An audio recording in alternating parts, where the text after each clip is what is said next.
This is Chris Rawson, senior theater critic of the Pittsburgh-Post Gazette, and I'm here with, I guess you'd call him a polymath of the theater, a multi-talented Alan Stanford, who comes to us from Dublin. He started out in England. He's been a lot in Pittsburgh.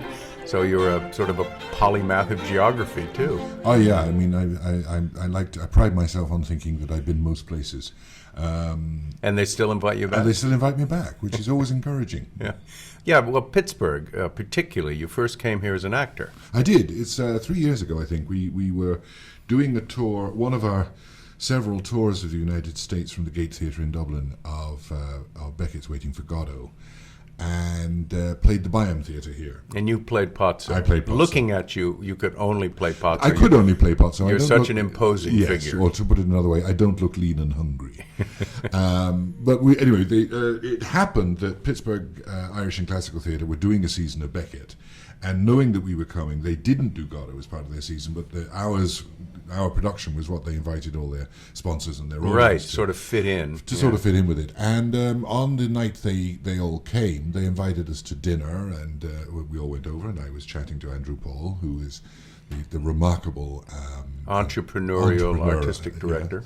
Yeah. And he muttered to me in a quiet way, "You know that production of Salome you do in Dublin, would you come here and do it?" So I said yes, and the following year I was back directing Salome, and then last year they presented my adaptation of Jane Eyre, and I was meant to direct that, but I couldn't, so somebody else did. And here I am back again now with the Pinter season. In the Pinter season. So let's see, let me get this straight.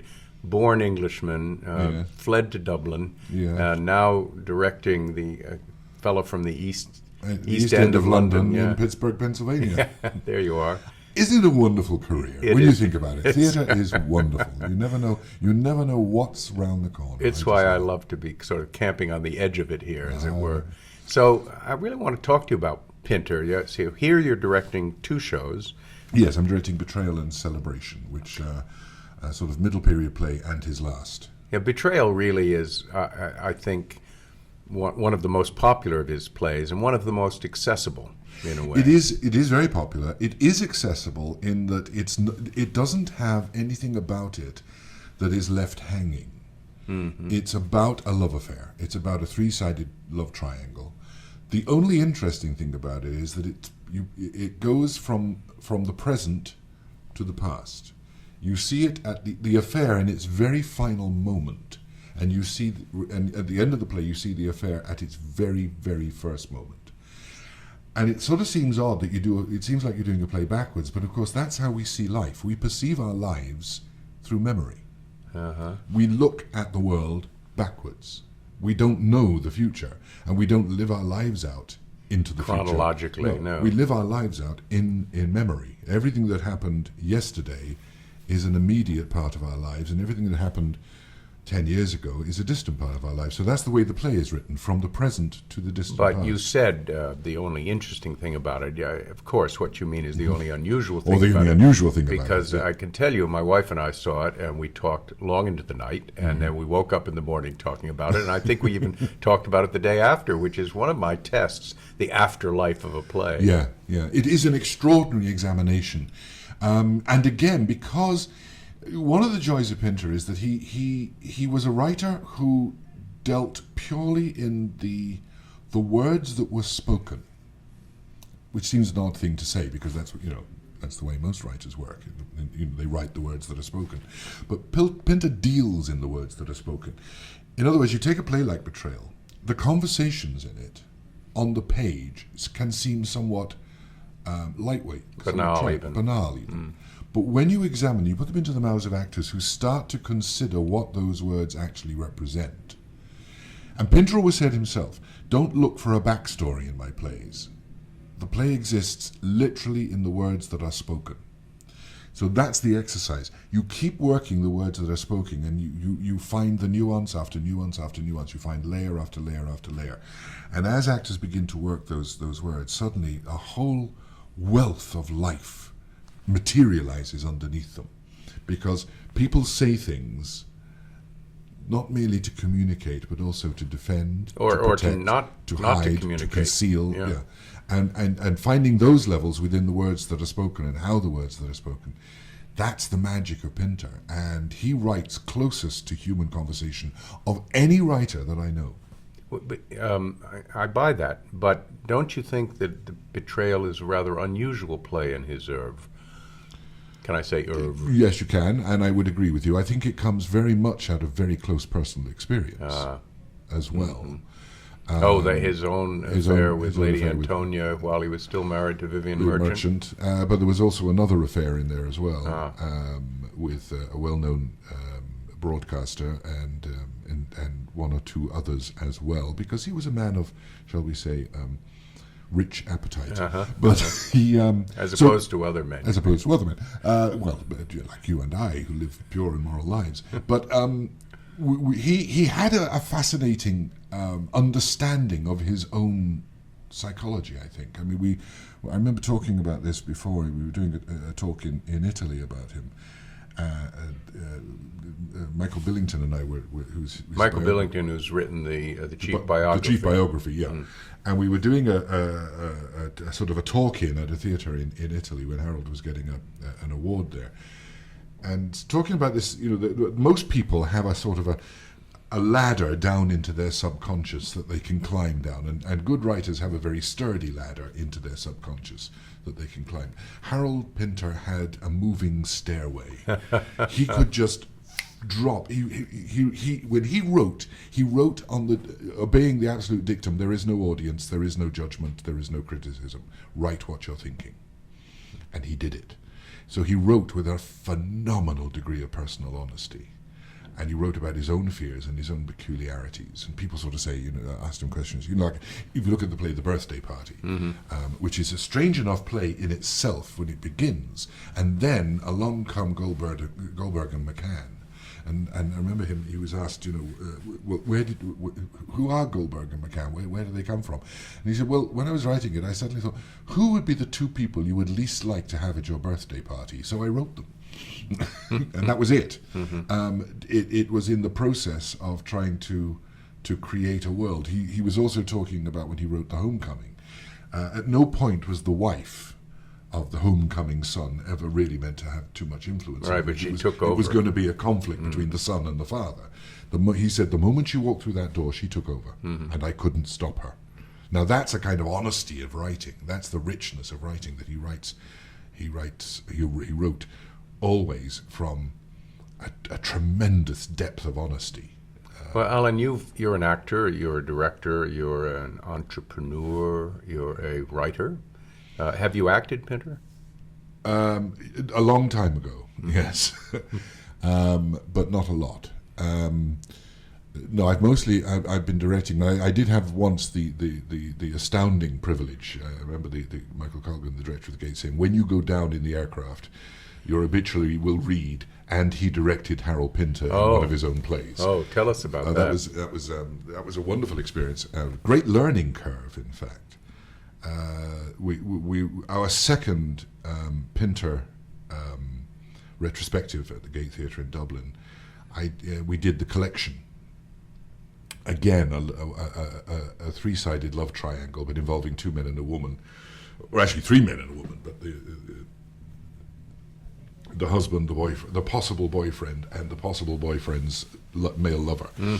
And I directed Harold as the male lover in that, which was a wonderful learning curve about the nature of the way he wrote plays, because listening to him and working with him on his delivery was very exciting.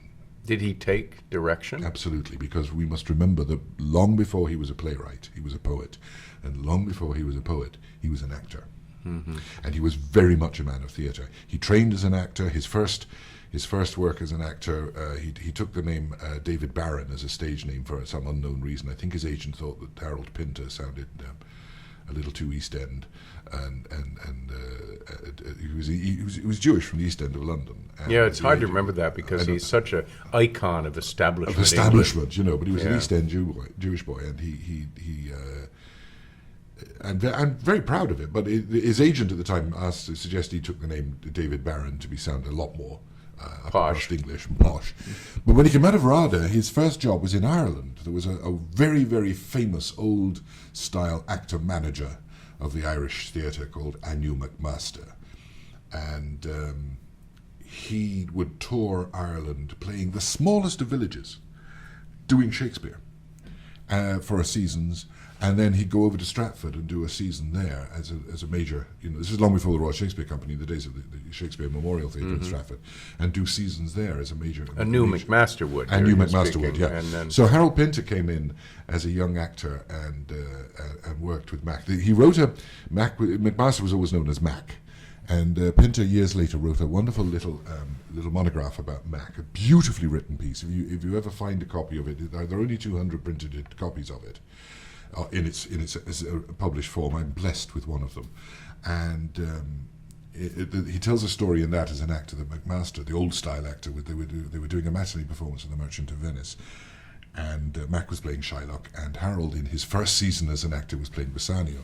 And one afternoon, slight slip of the tongue, he hurled in the court scene a bag of coins at Shylock and said, "For thy 3,000 buckets, here are 6."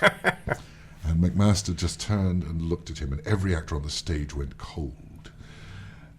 Because the word should, of course, have been ducats in it. "For thy 3,000 buckets, here are 6. And McMaster stared him in the eyes, and imperious tones said, "If every bucket in 6,000 buckets were in 6 parts, and every part a bucket, I would not have them, I would have my bond."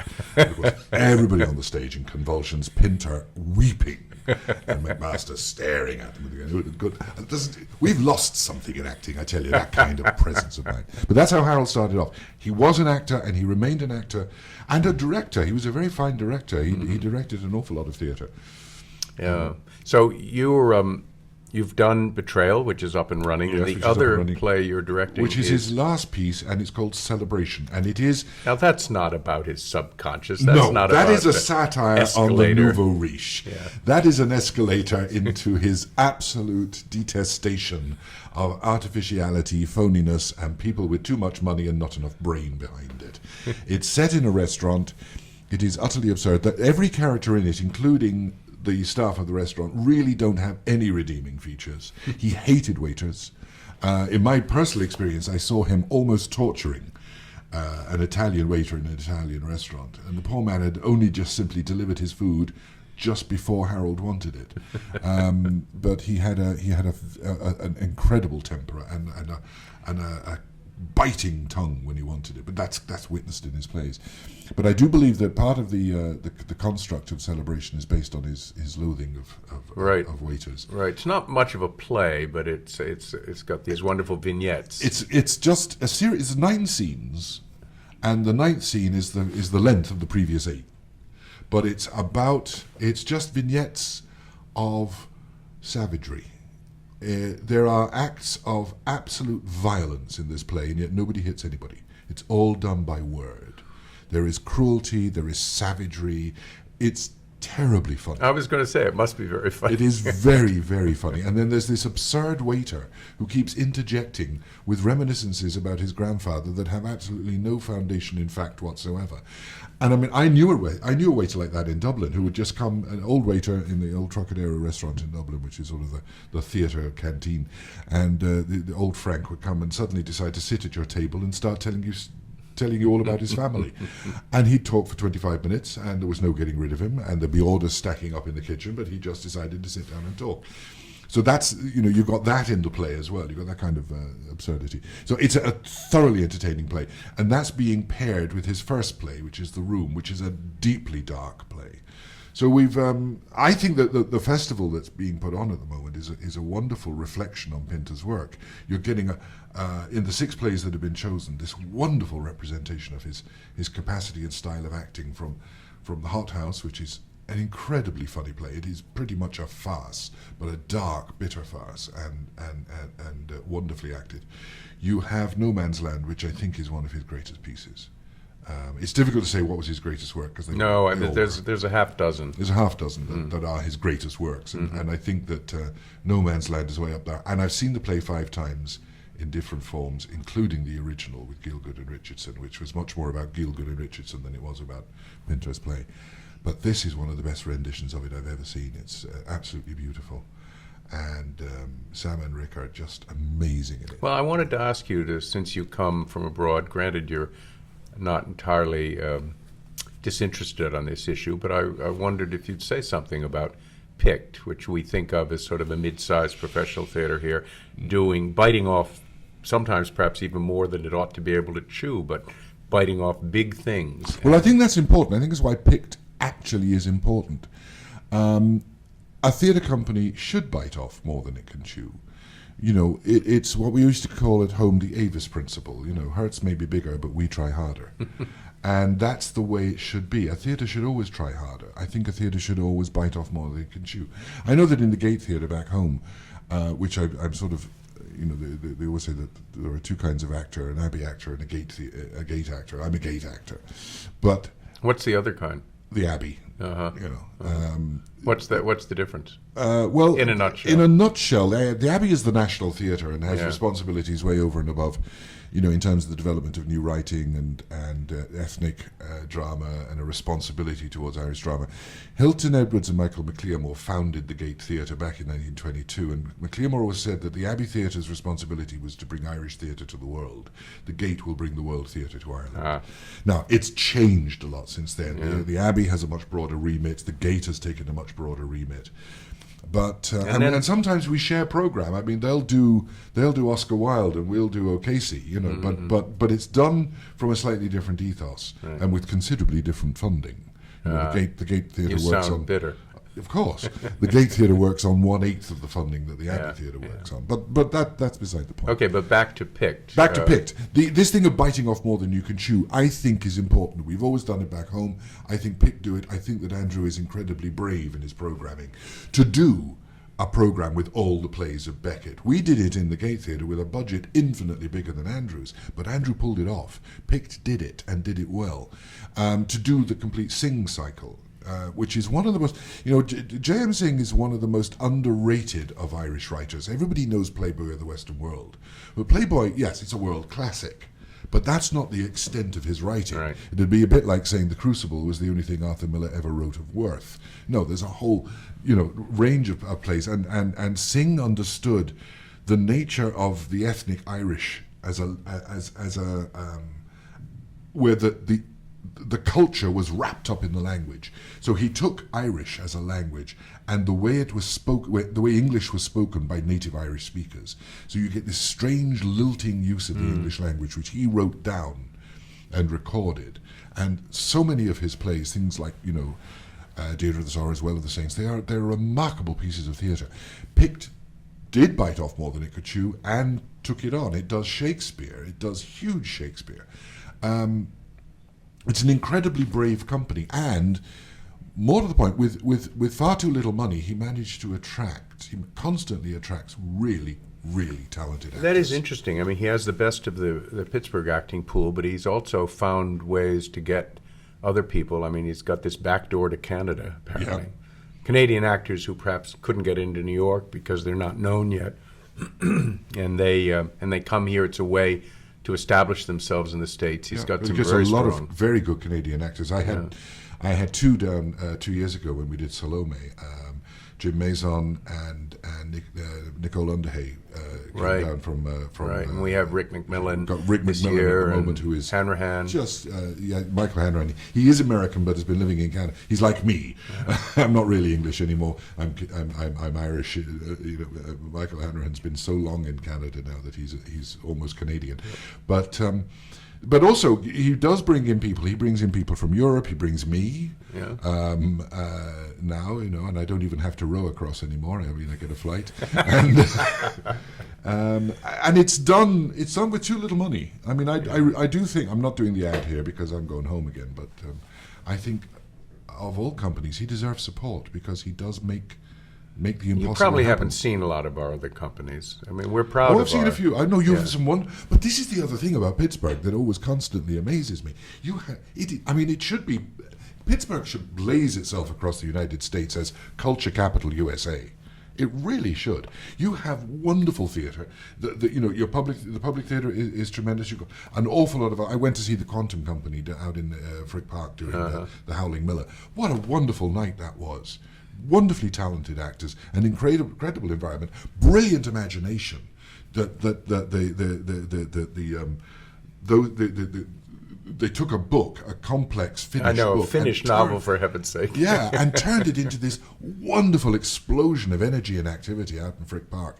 Everybody should be going to see that as well. No, don't get me wrong. I'm not just flying the flag for Pittsburgh Irish and Classical. I think Pittsburgh is a real. And when we came here 3 years ago, we did Godot here in the Bayern, which is a barn of a theatre, and it filled. And they regretted because they'd cancelled the matinee. Halfway through the week, they thought, "Why did we cancel the matinee?" It's a wonderful theatre town, and you have the Heinz Hall, and you have opera. You have one of the best symphony orchestras on the planet. Why this isn't declared as a culture capital, I do not know. Has an inferiority complex. Well, it shouldn't. Pittsburgh is a. The only thing we're really probably proud of is the Steelers. Well, this is the point. You see, in British terms, for instance, Pittsburgh has all the glories of the Edinburgh Festival, Stratford-on-Avon, the West End Theatre, and Manchester United.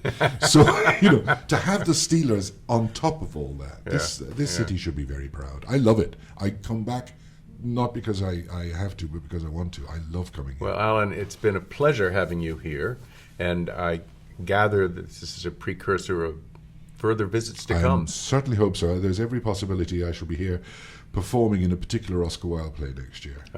So this is sort of a hint. It's a broad hint that there will be things to come. You would be playing Oscar Wilde, the Oscar Wilde character. I will be playing the Oscar Wilde character. Because you're tall and you have sort of the shape. I do, sort of, yeah. No, we're doing we hope to do next year. We hope to do an Oscar Wilde, probably the most famous and popular Oscar Wilde play ever. In which we will present if it comes off. No promises, but we're hoping for it. With a cast composed entirely of gentlemen. And I shall be re-rendering a performance I gave at the Abbey Theatre about 3 years ago in the largest dress you've ever seen. well, we're going to have to manage to keep our excitement under wraps until then. But Alan, I want to thank you so much for coming and talking to us today, and welcome back. Thank you so much.